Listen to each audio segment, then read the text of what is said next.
Good day, OBTEC students, and welcome to our online sync for reading in Philippine history.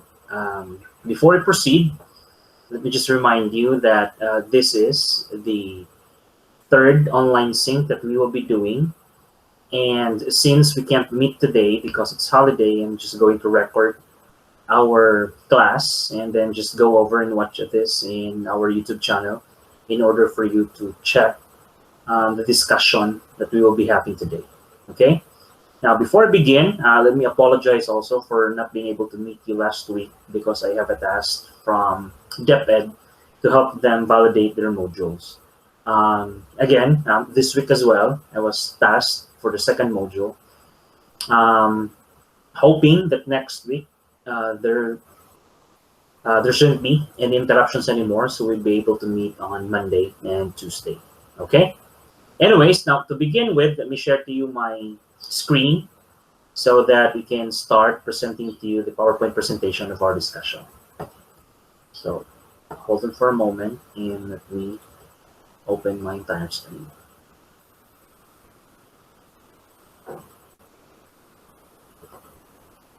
All right, now since it is sharing, let me open it.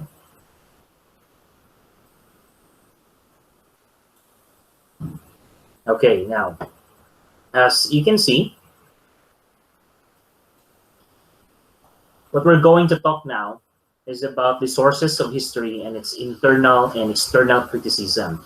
That's very important to understand how we put emphasis on the correct information and facts that we present, probably through the books that we publish or any kind of platforms that we are introducing history as facts, and it's coming from a research produced. Okay, so let's talk about what are the sources of history we need to understand and we need to know to make sure that our presentation or maybe a research publication that we will be doing or we will be making and producing is valid and reliable.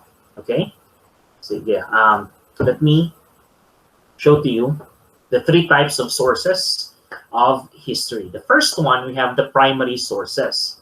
These are considered as the lifeblood of history. According to Diviana, she states that the primary source directly talks about the subject matter. Accounts of people who are indirect participants or eyewitness to an event are also a primary sources. Now, these are the examples.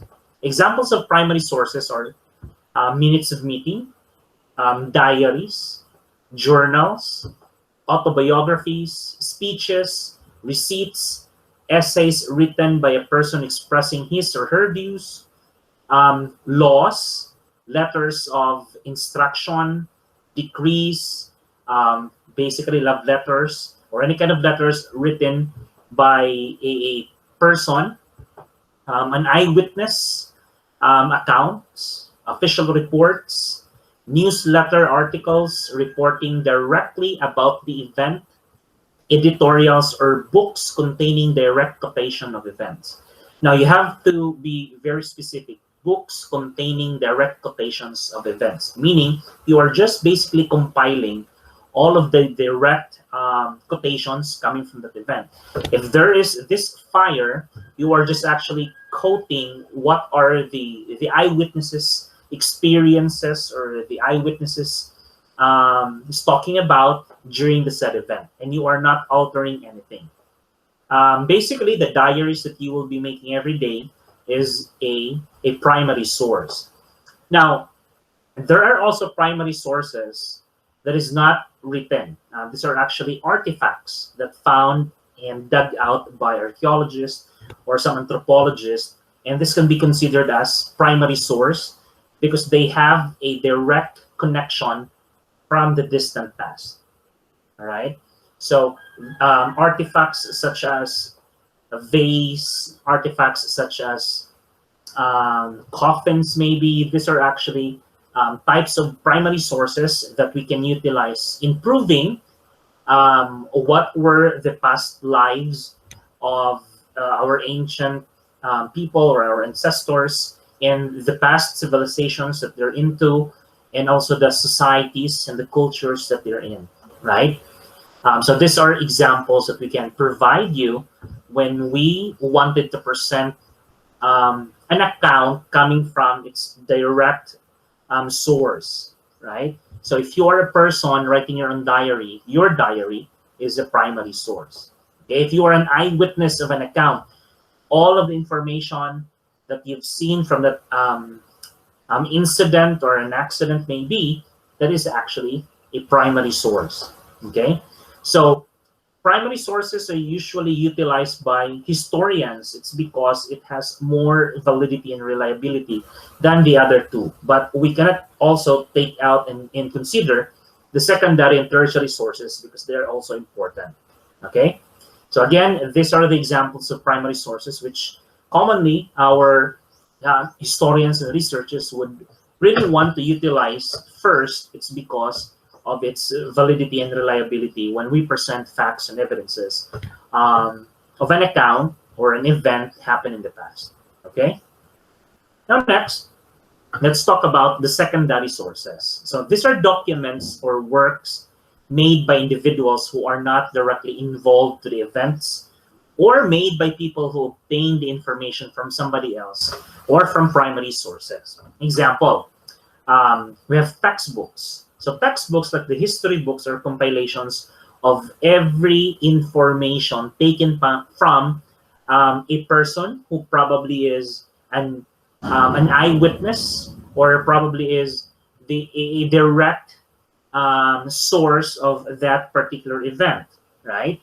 Or an account coming from another historian who actually wrote something from that particular event, or an evidence that he was or she was able to find on his or her exploration in writing that particular event. So again, textbooks are best example as a secondary source because basically if you are a writer, you are just compiling what other historians or writers are actually or have been writing down, and then you just collect them and cite them properly.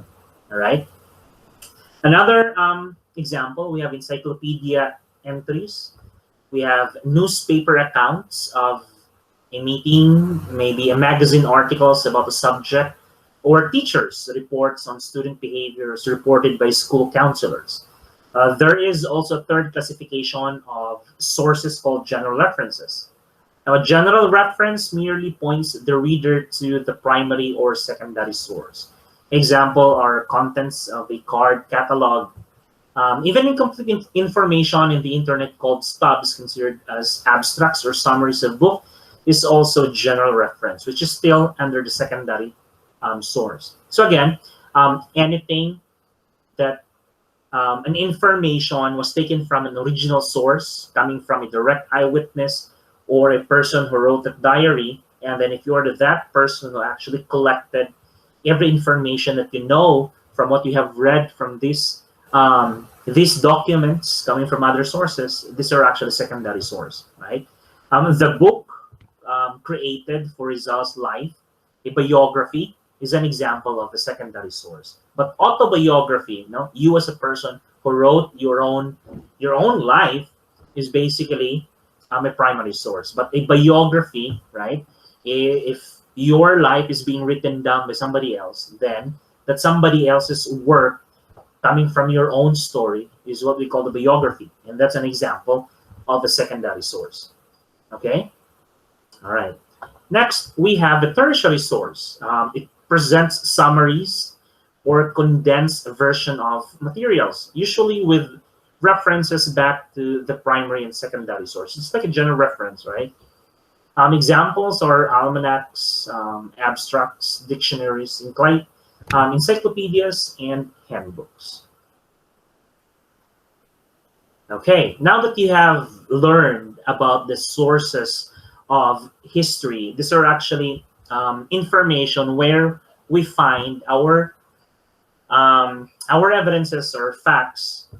It comes from several sources, right? Now, if you ask me why we need to have sources of history, why we can't just collect anything that comes around, it's because we are using scientific manner when we write down an information, especially if we talk about historical events, right? Because history is no longer part of a discipline that does not follow scientific processes. No, history is now part of social sciences, and since it has sciences in it, it has to follow scientific procedures. So, meaning we can't just collect every information and maybe put something our own opinion to write an event, even though you've heard of this is correct. But what are your proof to verify the correctness of what we're claiming? So that is why it has to go through a scientific processes. When we do that, you have to provide ample amount of evidences or proof that would provide an information that what you are claiming is actually accurate as much as possible, right? Because these are events in the past, and it's quite hard to really get the correct and accurate information from that past. So we have to rely on the evidences presented, especially if the facts and history that you wanted to present are coming from oral history. How do we provide an accurate or concrete information of its existence or the claimed existence of a particular event which has been orally transmitted, right? So it's very important for us to take note on the scientific processes before we claim something that it is correct and it really did happen in the past. Okay. Now let's talk about internal and external criticism of history. When we talk about external criticism, it is the establishment of authenticity. Its purpose is to ensure that the documents are not mere forgeries or inventions.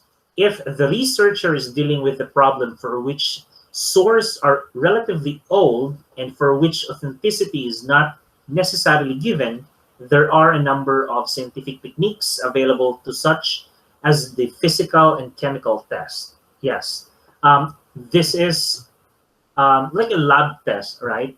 So if you wanted to scrutinize an important evidence, what will you do?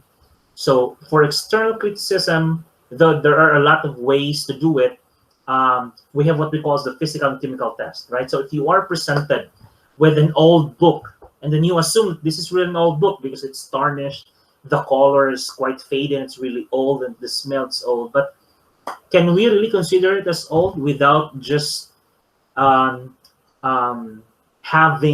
an external validation from a lab test using chemical tests? We couldn't just claim it as if it really is old unless we get the result from the chemical test. Now, say, for example, the Balangay boat found in Butuan City, right?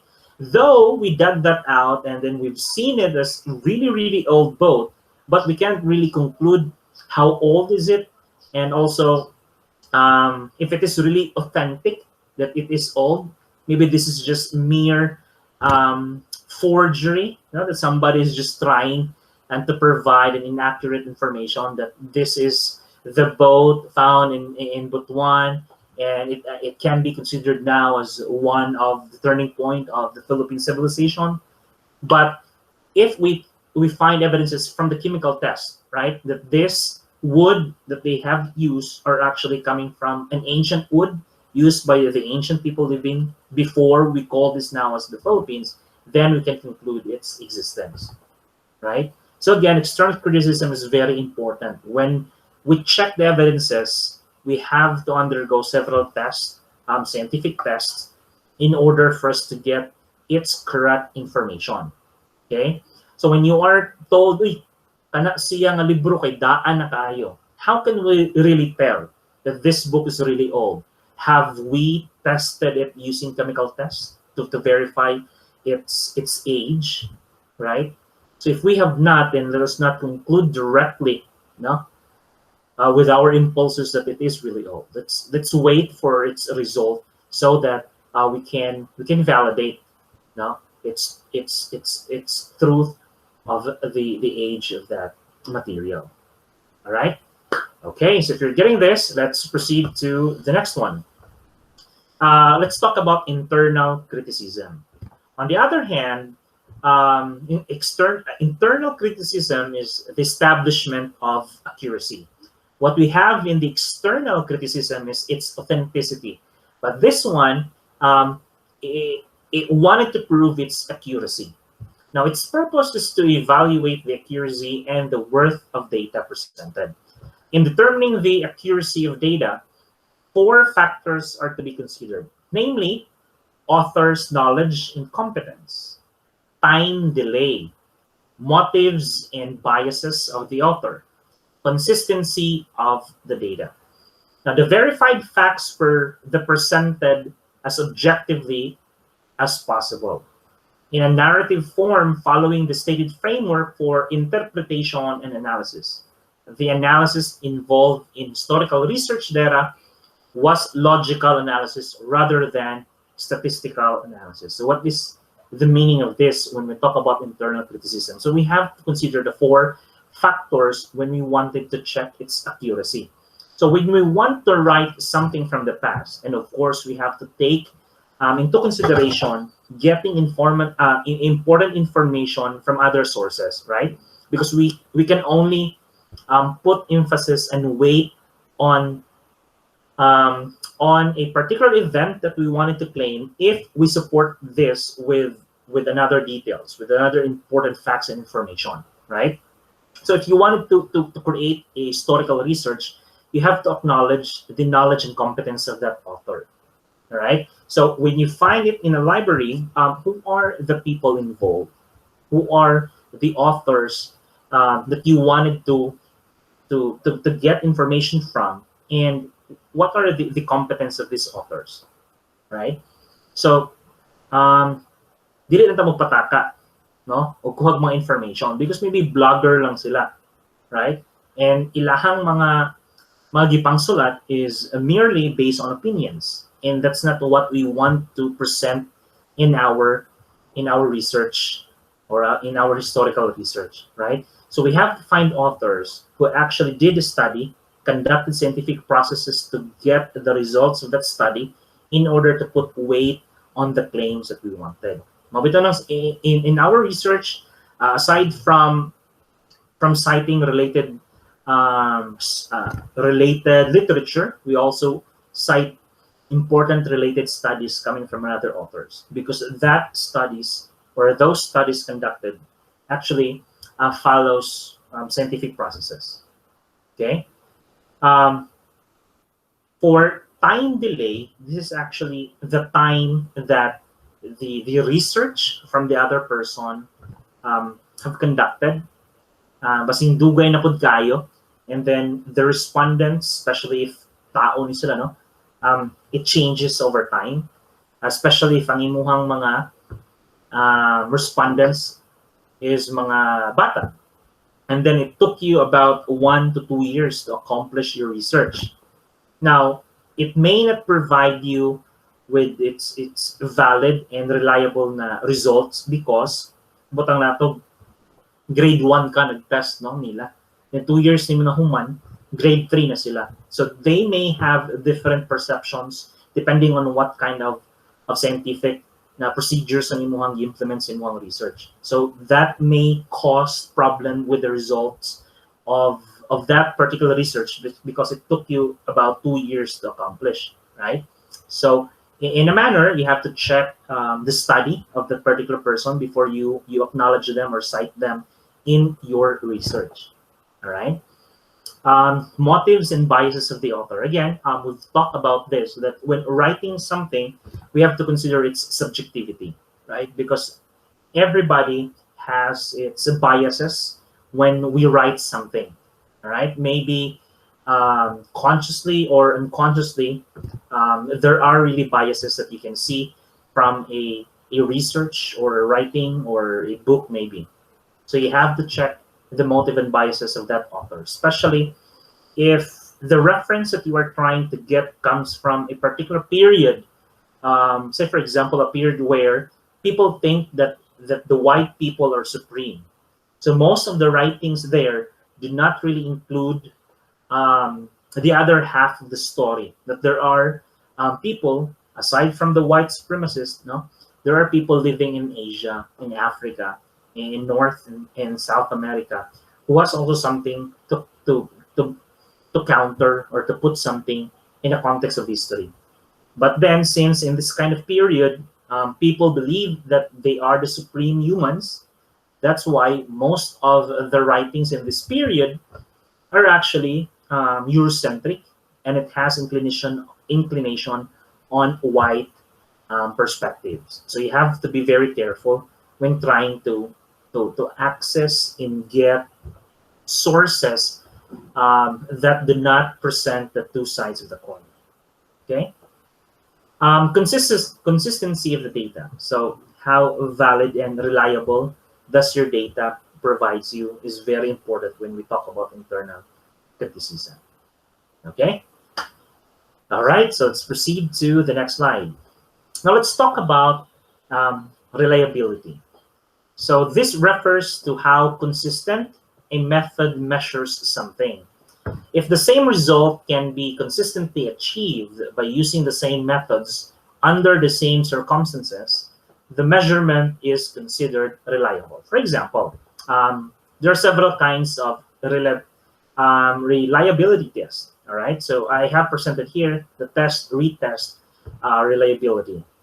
It measures the reliability obtained by administering the same test twice over a period of time to a group of individuals. Say, for example, you presented a test this week and you get the result that out of 100 items, the students approximately get at least 80% of them pass the exam, right?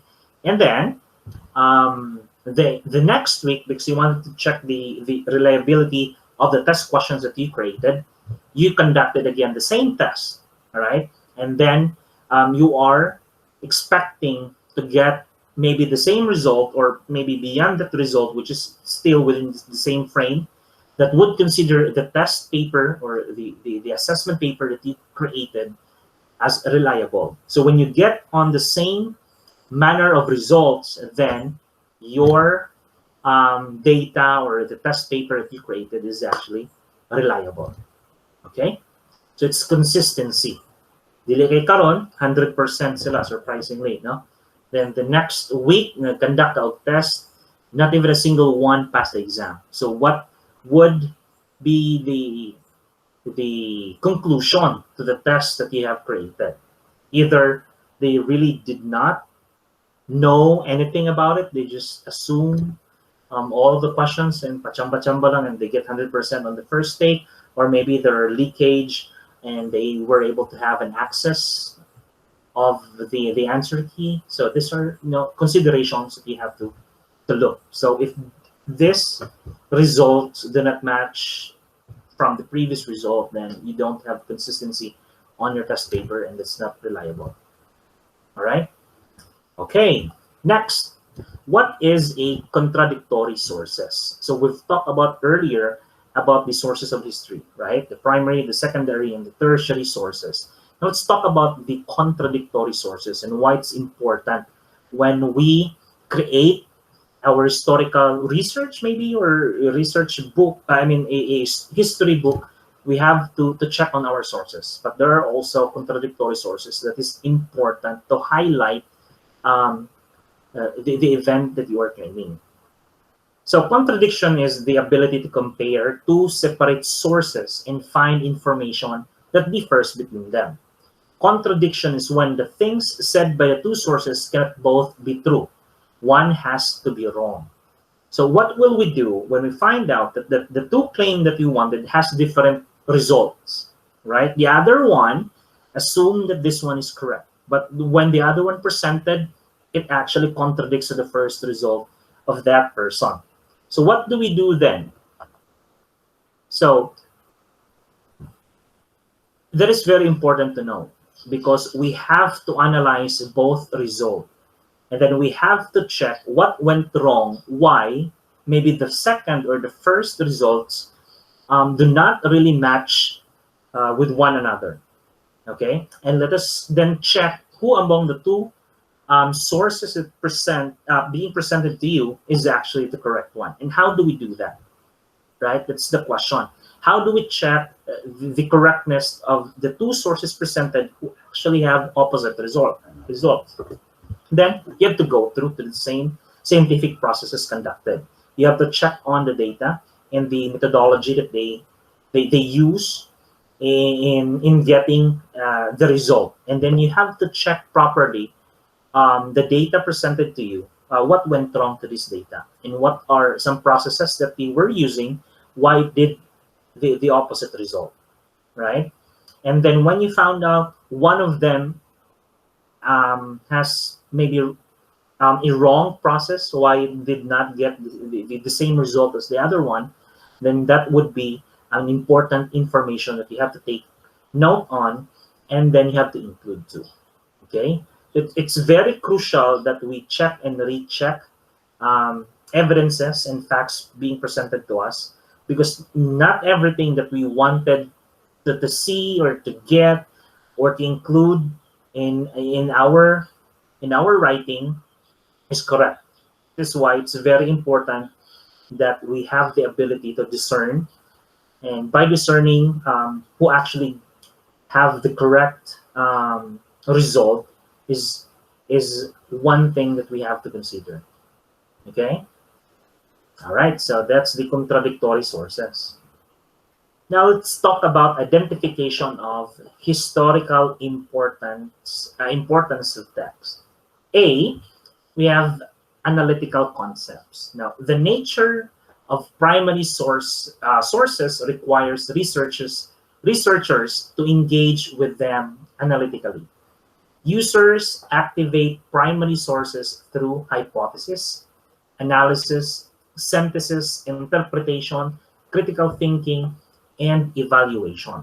They use sources to develop both questions and arguments. Primary source analysis requires the interrogation of materiality, historical context, and its narrative. So again, though you are being presented with the primary source, say for example, it's a diary. Not because you're being presented with a diary, you make a conclusion then that what is written there is correct. No.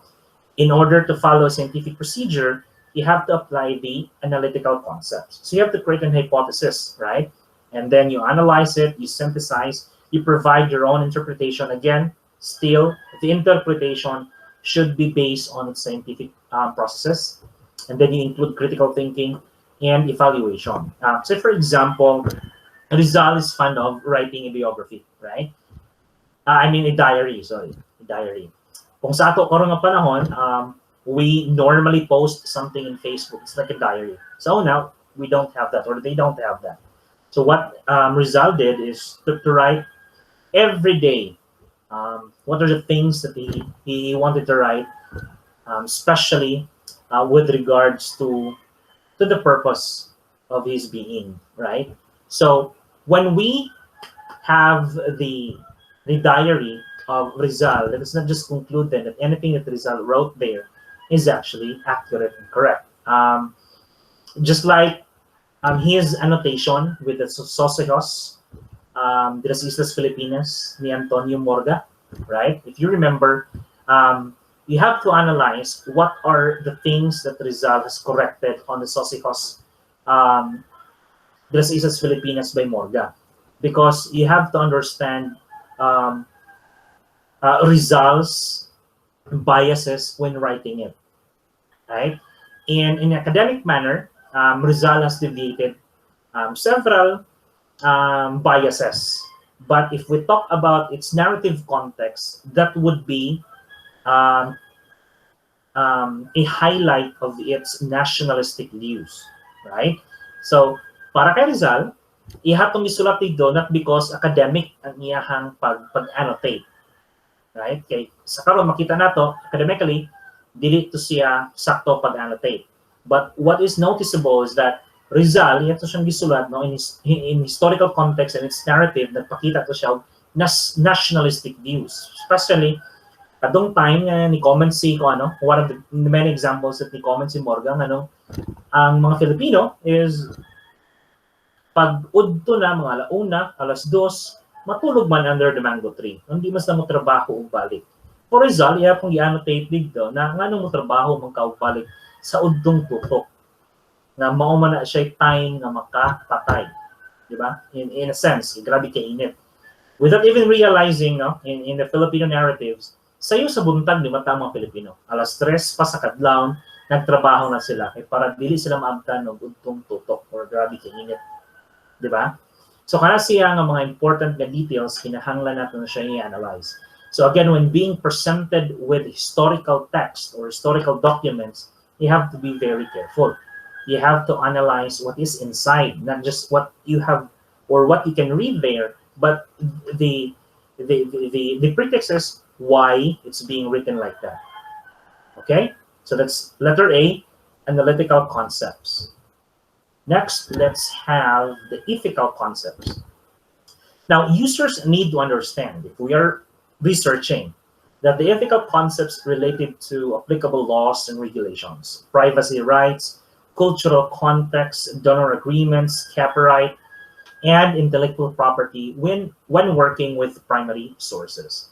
They must understand how these concepts affect their ability to use primary sources in their work, and they should responsibly consider how their scholarship may be potentially affect the creators, the donors, the owners, and readers of these primary concepts. So basically, of course, these are valuable sources, especially if this evidence is found in galleries, found in national museums, or in any kind of special place that it holds this piece of evidence, right? So you cannot just take a look and then get information as long as you want. You have to follow protocols, regulations, or policies of these evidences, okay? Because that's the ethical standards. And then if you wanted also to write something, especially for a very diverse cultural group that needed to be respected, you need to follow protocols. So if you wanted to research to a particular tribal group of people in the Philippines, you don't do it in your own way. You have to make sure that the party that you wanted to research to understood what you're trying to do. And you have to follow what are their culture and tradition. That way, you are following ethical standards, right? And that would save you also from being beheaded. Just kidding, but that's a probability, okay? All right, next, aside from ethical concepts, we have theoretical concepts. Theoretical concepts such as evidence, authority, power, authenticity, context, materiality, historical empathy, agency, value, absences, and privilege underpin the collection, arrangement, and presentation of primary sources. Collections in cultural heritage institutions reflect and reinforce societal power structures. Users must seek to understand resulting silences and absences by critically considering what sources were never created, what sources may no longer exist, and what sources are collected, as well as communities' abilities to engage in this activity. So basically, there are things that cannot be found, but yet we have to provide our theoretical framework on what to do when we wanted to present something, okay? Again, theories is just like a guide for us on what result we wanted to have, right? But that doesn't mean that when we have this kind of theories, we can conclude that this one is accurate, okay? So since theory pa man siya, it is not yet concluded to be facts, we have to make sure to conduct scientific processes to get clarification on the theories that we wanted to present, okay? All right, D, we have practical considerations. There are practical considerations particular to using primary sources that users should be aware of. Practical skills necessary for primary source research, including finding, accessing, gathering, and handling primary sources in a variety of formats and locations. In order to reach their goals, users should understand what is and is not accessible in specific institutions or databases, and must be aware of procedures and terminology specific to primary source research. That may vary from institution to institution. So not everything that we want to get is actually available. And there has considerations that we should look into in order for us to get as much as results that we want. Say, for example, you have to consider the availability of your resources. That would mean of resources, say, for example, your money, time, your access to this kind of materials that you wanted to study. So these are the considerations that you wanted to consider. Okay. Okay. So that would be the end of our lesson, and I am hoping to see you next Monday for the additional information and discussion of our readings in Philippine history. Okay. If you have questions when you get this video, when you watch this video, and if you have questions, so please write a question in the comment section so I'd be able to give you an answer, or just directly message me in my messenger and I'll get into you as soon as possible. Okay. All right. So OBTEC students, thank you for listening. I hope to see you this Monday, and enjoy the rest of the holiday. Goodbye.